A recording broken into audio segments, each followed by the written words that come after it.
नमस्कार प्रिय दर्शकों, स्वागत है आपका हमारे YouTube चैनल। मित्रों, कुछ लोग ऐसे होते हैं जिनके मन में गंदे और वासना के विचार उठते रहते हैं। मित्रों, आज के इस वीडियो में हम आपको एक कथा के माध्यम से बताएंगे कि स्वयं बजरंगबली हनुमान जी ने गंदे विचारों को रोकने की वह कौन सी बातें बताई हैं। तो चलिए मैं आपको वह कथा सुनाता हूं। नमस्कार दोस्तों, आपका फिर से स्वागत है हमारे YouTube चैनल ज्ञान। दोस्तों, एक बार देवर्षि नारद जी जब इंद्रलोक गए तो उन्होंने देखा कि इंद्रदेव रंभा उर्वशी मेनका के साथ भोग विलास में मग्न थे। जब नारद जी इंद्रलोक पहुंचे तो इंद्रदेव उनसे मिलने भी नहीं आए, जिससे नारद जी को बहुत दुख हुआ। तब उनके मन में एक प्रश्न उठा कि लोग विषय भोग में इतना क्यों गठित है। तब उन्होंने सोचा, अगर कोई ऐसा हो जिसने अभी तक विषय भोग न किया हो, वही मुझे इस प्रश्न का उत्तर दे सकता है। तब उनको याद आती है महादेवी के अवतार हनुमान जी की देवर्षि नारद जी ने विलंब न करते हुए इंद्रलोक से प्रस्थान किया और जा पहुंचे हनुमान जी के पास। तब हनुमान जी तपस्या में लीन थे। जैसे ही नारद मुनि वहां पहुंचे तब हनुमान जी ने आंखें खोली और देवर्षि नारद जी से बोले, हे नारायण भक्त, देवर्षि नारद जी, आप आज हमारे पास आए हैं। कोई अनहोनी हुई क्या? मुझसे या फिर किसी पर कोई संकट आया है क्या? तब देवर्षि नारद जी बोले, हे संकट मोचन हनुमान, ऐसी कोई बात नहीं है। मुझे बस आपसे एक प्रश्न का उत्तर जानना था। तब हनुमान जी ने कहा कि कहिए देवर्षि नारद जी, आपका वह प्रश्न कौन सा है? तब देवर्षि नारद जी बोले कि हे संकट मोचन हनुमान, आपने आज तक किसी भी स्त्री को स्पर्श तक नहीं किया है, न तो आज तक आपने किसी के साथ विषय भोग किया है। लेकिन मैं जब इंद्रलोक पहुंचा तो इंद्रजीत मुझे मिले तक नहीं, क्योंकि वह रंभा मेनका उर्वशी के साथ वासना में व्याप्त थे। तब मेरे मन में यह प्रश्न उठा कि मनुष्य के मन में यह वासना का विचार क्यों उठता है और इसे कैसे रोक सकते हैं। तब महाबली हनुमान जी बोले, हे देवर्षि नारद जी, अगर आपका प्रश्न यही है तो मैं आपको इस प्रश्न का उत्तर बताता हूं, लेकिन इसके लिए आपको एक कथा सुननी होगी। तब देवर्षि नारद जी बोले, ठीक है संकट मोचन हनुमान, मैं उस कथा को पूरे मन और लगन के साथ पूरा अंत तक सुनूंगा और संपूर्ण वैकुंठ लोक में इसका विश्लेषण भी करूंगा। तब हनुमान जी कथा को सुनाना प्रारंभ कहते हैं। दोस्तों, आगे बढ़ने से पहले अगर आप हनुमान जी के भक्त हैं तो सच्ची श्रद्धा से कमेंट में जय हनुमान जरूर लिखें। हनुमान जी आपकी सभी मनोकामनाओं को अवश्य पूर्ण करेंगे। मित्रों, आगे हनुमान जी कथा को सुनाना प्रारंभ कहते हैं और कहते हैं कि एक बार एक युवक एक महाशय के पास आया और महर्षि से बोला कि है गुरुजी, मेरे मन में इतने गंदे विचार क्यों आते हैं?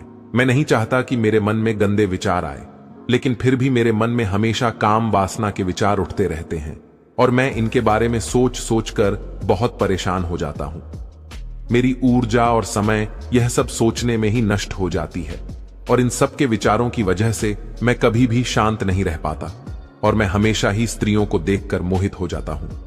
गुरुजी, मैं अपने आप को रोक नहीं पाता।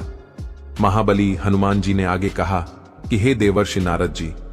वह महर्षि मुस्कुराए और उन्होंने उस युवक से पूछा, क्या तुम्हें पता है यह काम वासना होती क्या है? उस युवक ने उत्तर दिया कि मैं यह तो नहीं जानता कि काम वासना होती क्या है, पर गुरुजी, यह जो भी चीज है बहुत बुरी चीज है। फिर उस महाशय ने उस युवक से कहा कि सबसे पहले तो तुम्हें यह समझना है कि प्राकृतिक रूप से जो भी चीज हमारे अंदर है वह बुरी नहीं है। हमारे जीवन में उसका कुछ न कुछ महत्व है। वासना कोई बुरी बात नहीं है। यह तो हमारे मन की एक भावना है जो हमें किसी न किसी चीज की कमी का एहसास करवाती है और फिर हम उस चीज को पाने के लिए उस चीज की तरफ आकर्षित हो जाते हैं। वह महाशय आगे उस युवक को कहते हैं कि हे युवक, जैसे अगर तुम्हारे पास धन की कमी है तो तुम में धन पाने की वासना उत्पन्न हो जाएगी। तो वासना कुछ और नहीं, बस एक प्रकार की कमी है जो एक प्रकार की जरूरत का एहसास दिलाती है, और जब यह जरूरत शारीरिक हो तो हम इसे काम वासना का नाम देते हैं। युवक ने महाशय को कहा कि गुरुजी, मुझे काम वासना का मतलब तो समझ में आ गया, पर आप मुझे यह बताइए कि यह आती कहां से है और कैसे आती है?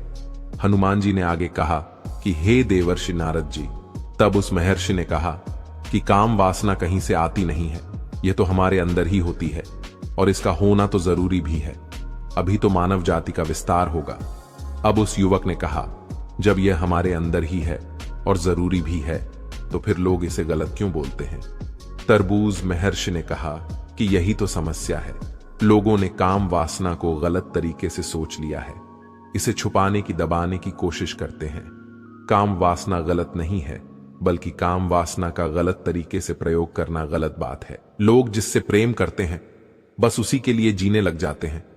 उसे पाना ही उनका अपना मार्ग बन जाता है और उसी के बारे में हमेशा सोचते रहते हैं। पर यह सब गलत है। हनुमान जी ने आगे कहा कि हे देवर्षि नारद जी, महर्षि ने युवक से कहा, क्या तुम्हें पता है जानवरों में भी काम वासना होती है? उस युवक ने उत्तर दिया, हां गुरुजी, जानवरों में भी काम वासना होती है, क्योंकि जानवर भी तो आखिर अपने वंश को आगे बढ़ाने के लिए मादा के साथ व्यभिचार करते हैं। उस महर्षि ने आगे कहा कि हम जानवरों की काम वासना को गलत क्यों नहीं कहते? युवक ने कहा, गुरुजी, मुझे इस प्रश्न का उत्तर नहीं पता। युवा आगे कहता है कि महात्मा आप ही मुझे बताइए। तब महर्षि ने कहा कि जानवर अपनी काम वासना का प्रयोग आनंद प्राप्ति के लिए नहीं करते। वह तो सिर्फ संतान उत्पत्ति करने के लिए काम वासना का उपयोग करते हैं। जानवरों को प्रकृति ने इतनी समझ नहीं दी है कि वह काम वासना को अपने सुख का आधा बना सके। हनुमान जी ने आगे कहा कि हे देवर्षि नारद जी, वह महर्षि आगे बोला कि मनुष्य अपनी समझ के बलबूते पर प्रकृति में पाई जाने वाली प्रत्येक वस्तु को अपने सुख के लिए प्रयोग करता है। हम इंसानों ने ही काम वासना को अपने सुख का साधन बना लिया है, परंतु प्रकृति ने तो इसे हमें अपने वंश को आगे बढ़ाने के लिए दिया था। लेकिन प्रत्येक इंसानों ने इसे अपने जीवन का परम लक्ष्य बना रखा है और इस तरह से काम वासना का आ जाना गलत है। हनुमान जी ने आगे कहा कि देवर्षि नारद जी, युवक ने पूछा, महात्मा जी, यह काम वासना हम पर हावी क्यों होती है? यह हमेशा ही क्यों आ जाती है? तब उस महात्मा ने कहा कि सुनो, अब मैं तुम्हें एक कहानी सुनाता हूं, उसे तुम ध्यानपूर्वक सुनना। तुम्हें तुम्हारे सारे सवालों का जवाब तुमको मिल जाएगा, बस तुम्हें ध्यान से सुनकर समझना है। युवक ने कहा, ठीक है गुरुजी।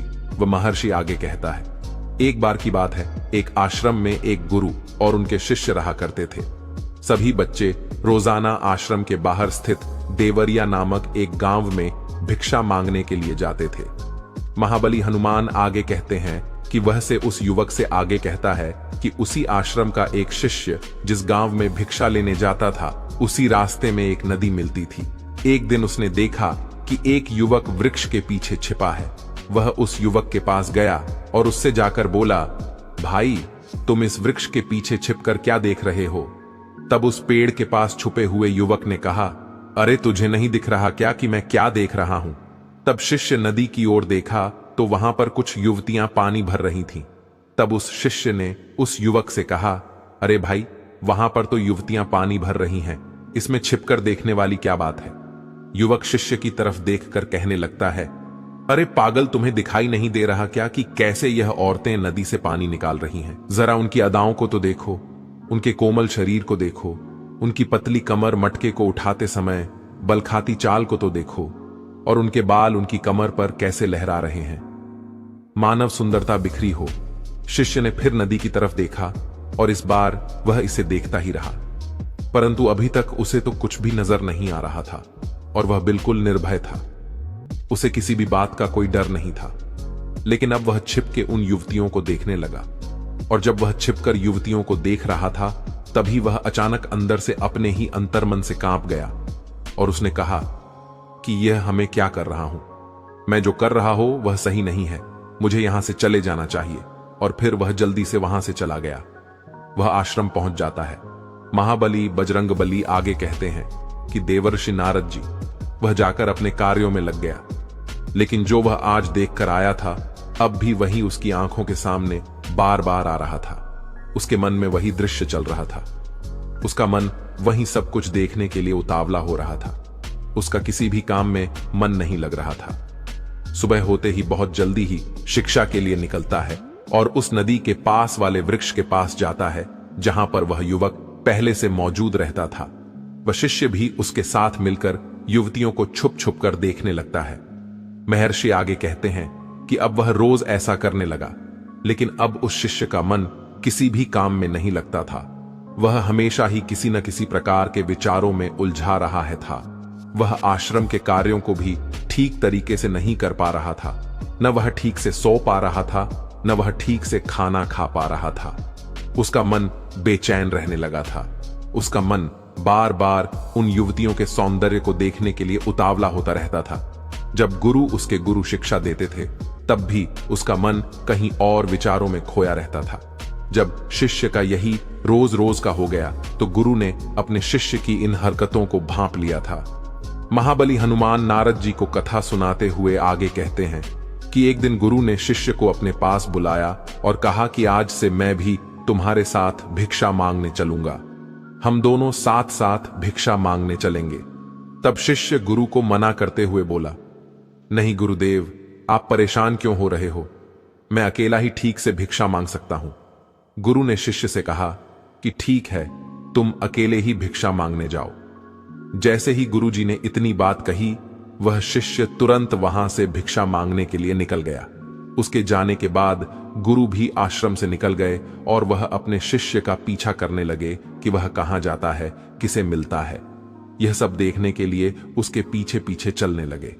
कुछ आगे जा आने के बाद गुरु ने देखा कि उनका शिष्य एक युवक के साथ एक वृक्ष के पीछे किसी अपराधी की तरह छिपा हुआ है और छिपकर कुछ देख रहा था। गुरु भी अपने शिष्य के पीछे गए।